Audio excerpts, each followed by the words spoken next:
আসসালামু আলাইকুম। আজকে বরবটি গাছের নিচে একটু গোবর সার দেব।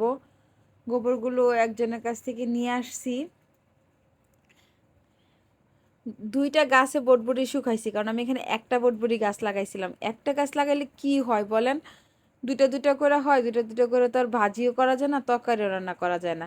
তাই আমি সিদ্ধান্ত নিলাম যে আরও কয়েকটা বিচি ফালাই, যেন সুন্দরভাবে আরও অনেকগুলো চারা উঠে আর অনেক হয়। এটা হচ্ছে কালাকুচের পাতাটা, এটা আমি তুলবো না, এটা এখানেই রাখবো, কারণ বাহির থেকে এনে এখানে লাগাইছি।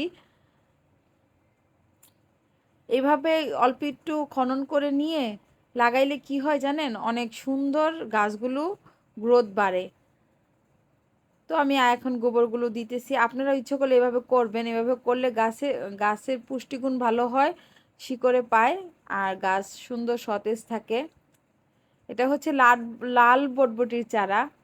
লাল বটবটির গাছগুলো অনেক সুন্দর হয়, সিদ্ধ করার পরে সবুজই হয়ে যায়, কিন্তু এগুলোর ফলন অনেক বেশি হয়। তাই আমি এই জাতেরগুলো লাগাই, আপনারাও ইচ্ছা করলে লাগাতে পারেন।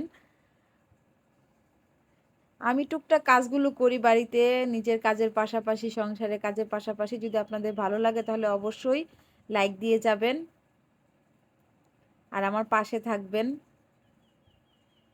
এখন আমি বিচিগুলো লাগাবো, দেখেন বিচিগুলো গাছের মধ্যেই শুকাইছিলাম বিচিগুলো, 2টা বিচি।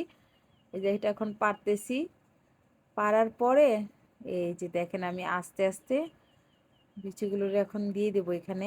দেখেন আপনারা, আমি এইভাবে বিচিগুলোকে লাগাবো, আপনারা ওইভাবে বিচিগুলো লাগাতে পারেন।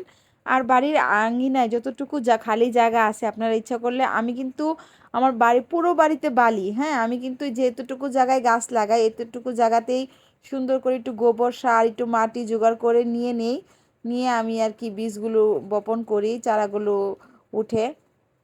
তাছাড়া আমার পুরো বাড়িতে মাটি। তো এই পর্যন্তই, আল্লাহ হাফেজ।